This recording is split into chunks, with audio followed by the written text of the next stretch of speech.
Hello, parents, and welcome back to my channel.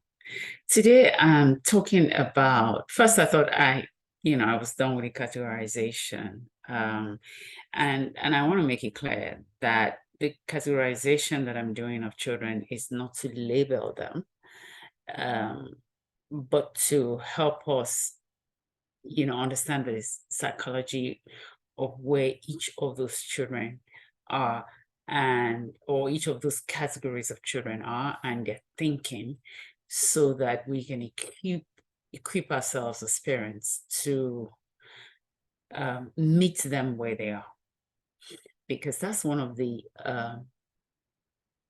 basic qualities of a good leader. And I don't consider us as just parents, I consider us as leaders, especially moms, because when we're raising children, and some of us have raised, wonderful, wonderful children by the grace of God. We've raised children who have succeeded in secular lives, and some of them are getting married now, or some are married, or some are looking, forward to getting married soon. So we've some of us have done a good job, but that hasn't been obviously without hitches. And so what I'm doing here is to pull the hitches here and there together, some of which are mine, some of which, are from families that I've worked with in the last few years, some of which I've just heard people's stories, share with me to help upcoming parents and some of us that are parenting still right now. And hopefully one day I'm going to talk about different stages of parenting. But today I want to talk about a category of children, perhaps two. See how far we go. But this is a very sensitive one for me. And it's sensitive because I belong in that category. My children belong in that category as well. And from statistics, half of the children, even adults of the world, belong in that category. So we're not talking about a category that it's minute or a category that, we can easily overlook. And for some reason, I hadn't even remembered myself, or perhaps I wasn't just quite ready to talk about it. But the Holy Spirit kept bringing it back to me to talk about it. And it also involves a bit of vulnerability on my part. But I was talking about leadership, and I was saying, as mothers, as parents, we're not just parents because we brought these children into the world, but we are leaders. We are leaders, and that requires us to, meet our children where they are. And many of us don't remember that. We just want to yank them and take them where we want them to be. But it always works better, especially once they begin to grow into teenage and young adulthood, for us to try to meet them where they are and then gently and gradually move them to where we sense the Holy Spirit is leading them towards, right? More about parenting and leadership soon as we go on. But today, the category of children that I want to talk about are children from homes where there's a divorce or there's separation. Again, I'm careful not to label them as children from broken families, or so I'm quite careful about that. Now, for me, I grew up seeing, the rift between my mom and dad. It was there forever, as far as I can remember. I mean, there were times they seemed chummy, but it only seemed like they were chummy because my mom decided to take the beating. And I'm not talking about physical beating. My dad never hit my mom physically, but he probably did worse than physical. And when I say this, people say, you don't know what you're talking about. But when a husband berates the wife and constantly, psychologically and mentally abuse her, I consider it worse than physical abuse. And I'll tell you why. Physical abuse is obvious. And if a man beats his wife and the next day or that very day she packs her things and leaves the house, she has a reason to, right? A reason that is open to the world. And people, would probably not blame her as much as they would if she says, well, he's mentally abusing me, he's verbally abusing me. But I'm going to come back and talk about when relationships don't work, because I've had an opportunity to counsel certain women who are having trouble in their marriages. But I'll come back to that. Today, I want to focus on how those marriages or relationships affect the children. So when a marriage is in trouble, either there's separation or it's just so toxic, and the woman chooses to stay in there year after year and keeps receiving the bashing, whether it's physical, whether it's mental, whether it's psychological. Now, what that does to the child or the children in that marriage is what I want to talk about. When it's at the stage of abuse, physical, whether it's physical or mental or psychological, what the husbands don't realize is that they're not just abusing their wives, they're abusing their daughters as well, psychologically and mentally. And they're abusing their sons in the sense that they're almost saying to their sons, this is how to treat a woman. That's what it's not almost, that's what it is. This is how to treat a woman. And so when a woman is in that situation, when a marriage or when children are in that sort of marriage, it tends to make the child or the girl have a low self-worth. Because, our children at the initial stage derive their worth from us. The girl derives the worth from the mom, the boy does the same from the father. So we're not only, and this is what I meant when I say we're leaders, we're not parents in the sense of just, birthing children. We're leaders. And there's a saying that says, monkey sees, monkey does. Monkey sees, monkey does. So when, a husband does that to the wife, he's invariably preparing the daughter to attract the same kind of wrong attention from a man. And it's happened that some women or some girls who grew up from that kind of background just find themselves attracting abusers. Why? That's what it does. It just opens your psyche up to, that's the kind of person that I want. Even though, in the conscious, you don't want it, but your subconscious has been programmed to accept that kind of person.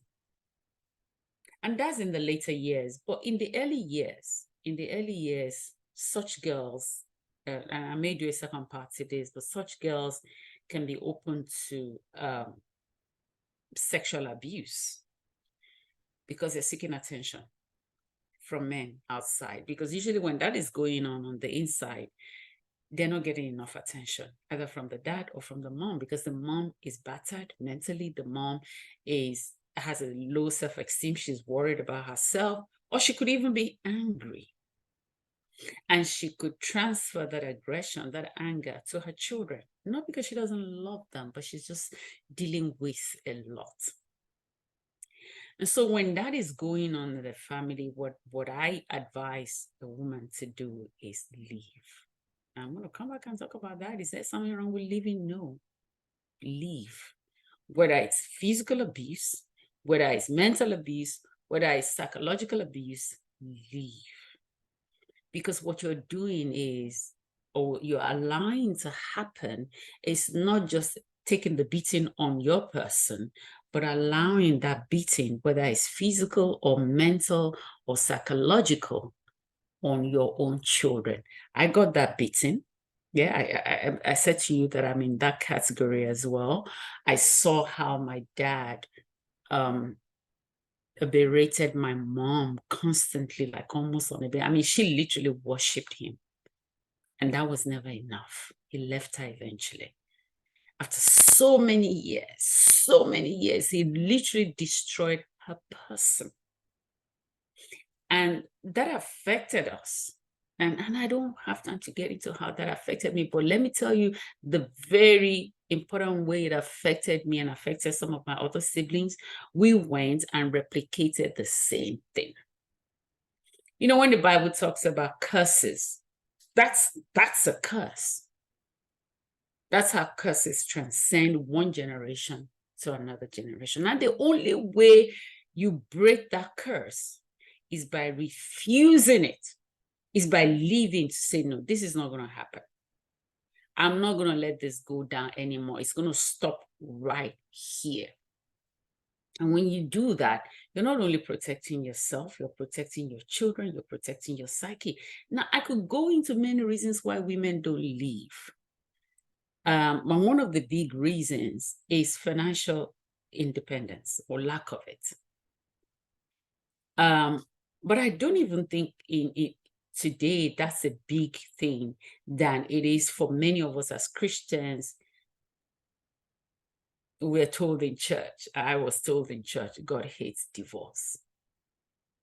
And I don't want to get into that now. Like I said, I want to come back and talk about that in detail sometime soon. But let's focus on the children. The aspect that I want to draw special attention to is the fact that these children feel neglected while all of that is going on. So it could be the woman is trying to make it work. And you know what I mean when I say woman is trying to make it work. She's doing everything. She's, begging. She's just allowing him to do whatever he wants to do so that I can save my marriage. It takes two to make it work. Now, while the children are being neglected, they're going to school, they're eating, but their emotional needs are oftentimes not cared for. Oftentimes, they're not listened to. So the children may be dealing with anger. When it comes to divorce, sometimes, depending on, the altercation they may have experienced, some children blame themselves. They think, well, maybe they loved each other before we came in. So now that we're in, we must be the problem. And quite honestly, even though there are issues, remember I'm talking out of experience because my marriage has been over for almost 10 years now. So I'm talking about this from experience. And I'm not a marriage coach, and I don't want to be. But I know I have some wisdom to share to help us as parents to protect the children that are going through this. Because the other thing is, like I was saying, when we're going through that pain, when we're trying to manage the situation, we forget that the children are dealing with it as well. And so they're not cared for. We don't even talk to them about it. I don't think I told my children about what was going on until they were well aware. I shipped them off to boarding school because I was trying to protect them. I didn't know how to leave. So when I say leave, don't get me wrong. I didn't leave in a hurry. I mean, I didn't leave well over 25 years after the problem started. So when I say leave, I recognize that it's difficult, but it's not impossible because it's about planning. And it's about, I mean, you're in it already. If I were to advise someone who hasn't gotten married yet, it would be a different thing. But if you're in it, you're in it. And it's not easy for a woman to just pack her things and leave. right? But mental um mental abuse is so dangerous that it almost, at least that's what it did to me, it almost paralyzes you. It paralyzes you mentally, and you're almost not able to get up. And while all of that is going on, your children are suffering. And God forbid if your children were to be, lured by an abuser while that is going on. If they were to be lured into drugs or alcohol while all of that distraction is going on. Because and even if you talk to them about it, you probably need help from the outside to help them process what's going on, because they have to process it. See, the way you're seeing it and what you're saying to them is different from the way they're processing it. So you want to be sure, how are they processing it? Are they blaming you, or are they blaming your husband? Or are they blaming both of you? Or are they blaming themselves? Because that would depend on, what sort of help they need. Some other kind of reaction, maybe it could affect their studies. They may not want to come home. They look for where to go to just because they don't want to have to deal with it. The most important thing I think we want to create in our homes for our children is peace and love. That's the environment that children need to grow in, mentally healthy, mentally and psychologically. This affected my children a whole lot, and I can't begin to tell you how we unpacked that. But I had to unpack it with them, both as a professional coach and as a mom. I had to unpack it. And this is when they became adults. When they became adults, because I couldn't do it when they were young. I was not there. I wasn't there mentally. I shipped them to the boarding house. And when they were on holidays, it was just hot, So, and I'll come back and talk about the process of unpacking. Sometimes you would need to bring in a professional, but at least you can start yourself, whether as the father, whoever the child is with, or as the mother. But the important thing is you have to help the children unpack it. Let me quickly add, the category of children, because the same kind, it's loss. It's loss. So sometimes the loss will be as a result of divorce or separation.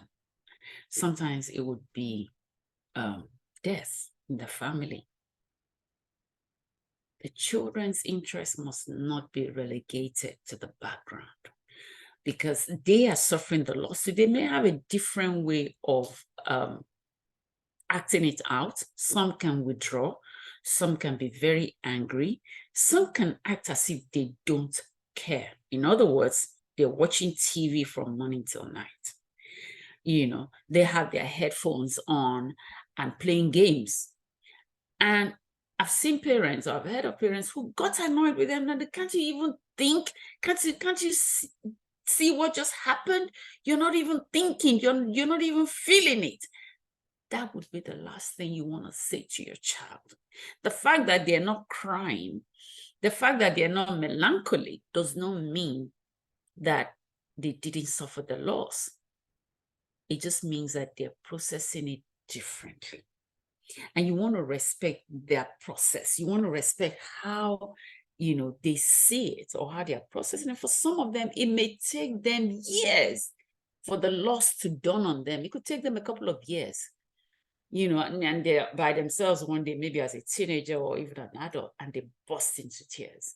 That's when their own mourning started, or is starting. So don't expect, because you're mourning, you're wailing, and everybody's wailing in the house, that the child, the 10-year-old child, should also be wailing. Because this happened to my son. It was my son's birthday when his grandmother died on his father's side. And the way his father dealt with it. It was his birthday. The boy was happy. He was supposed to be happy. So whether he decided to stay happy because he didn't want to ruin his own birthday, I think it might have been his 10th birthday or 11th birthday, I'm not sure. Or he just hadn't processed the loss. I don't know. But we didn't handle it well. His dad didn't handle it well because he was mourning the loss of his mom. And this boy was running around the house, trying to stay high-spirited because it's his birthday. And then he got a lashing. Let me tell you, that stayed with my son. And he's in his late 20s now. It stayed with him for at least an extra 10 years. It was one of the things we unpacked. It was one of the things that I helped unpack for them. Because he could not understand why he had to be shut down, why he had to be made to feel sad on his birthday. Call it selfish, call it whatever. I want us to respect the fact that children are individuals. That's where I'm getting to. I've worked with children for a long time. And I tell their parents, I don't see them as children. I see them as individuals. I see them as 100% human beings who are growing. And because they're growing, they are at a different stage than we are. And we want to be sensitive of that. So if you know a family, or if your family is going through a loss, I want you to take time to talk to the children involved.